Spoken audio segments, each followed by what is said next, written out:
Ini adab yang sangat penting. Ghaddul basar, menjaga pandangan mata kita.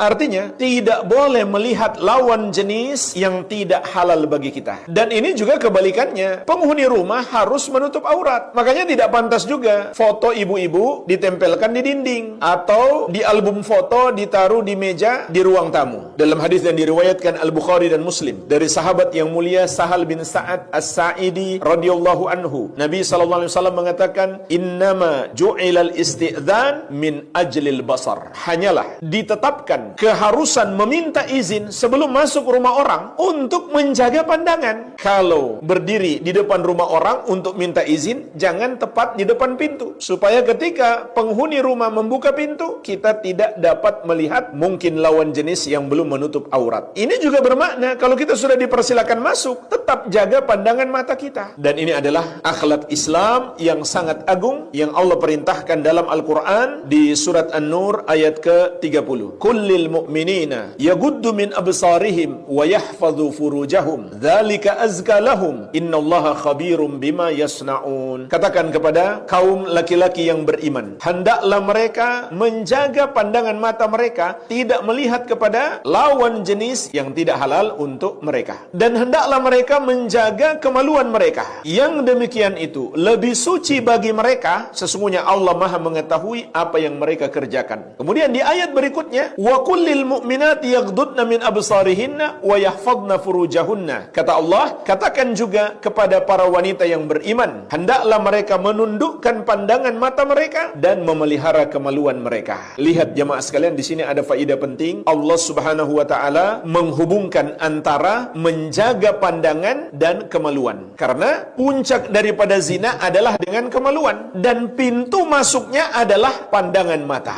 Nabi sallallahu alaihi wasallam juga mengatakan kepada Ali bin Abi Thalib, "Ya Aliyu, la tudbi'in nadrata an-nadrata, fa inna lakal ula wa laysat lakal akhirah." Wahai Ali, jangan kamu ikutkan pandangan yang pertama dengan pandangan yang kedua, karena bagimu yang pertama, tidak bagimu yang berikutnya. Artinya, kalau pandangan pertama tidak sengaja, segera palingkan. Jangan terus dilihat. Kalau terus dilihat tidak memalingkan, maka menjadi dosa. Yang pertama enggak sengaja, belum menjadi dosa. Bahkan Allah juga mengingatkan secara khusus tentang mata yang khianat di surat Ghafir ayat ke-19.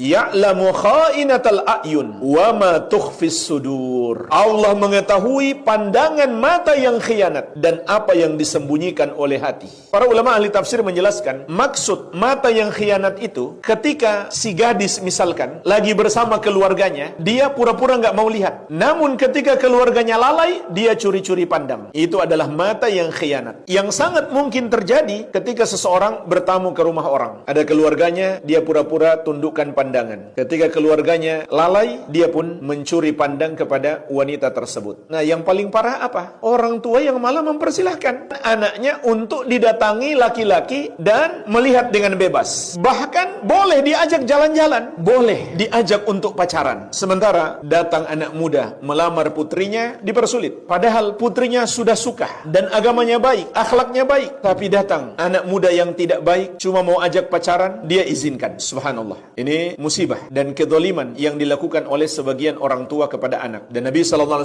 mengingatkan, "Idza atakum man tardawna dinahu wa khuluquhu fazawwijuhu illam taf'alu takun fitnatun fil ard wa fasadun arid." Apabila datang kepadamu laki-laki yang ingin melamar putrimu yang baik agama dan akhlaknya, maka nikahkan dia. Kalau kalian tidak mau melakukannya, akan terjadi fitnah di muka bumi dan kerusakan yang luas. Maksudnya akan merebak perzinahan, akan rusak rumah tangga. Karena apa? Orang tua mempersulit nikah. Tapi makna hadis ini, kalau putrinya suka, hendaklah dinikahkan. Kalau dia tidak suka, dia boleh menolak dan nggak boleh dipaksa. Anehnya orang tua seperti ini malah mengizinkan laki-laki untuk datang menemui putrinya di rumah, bahkan ajak jalan-jalan, padahal mereka belum terikat hubungan pernikahan. Maka terjadilah berbagai macam kerusakan. Jadi hendaklah kita jaga pandangan mata kita. Al-Amwa menemani ibadahmu juga hijrahmu.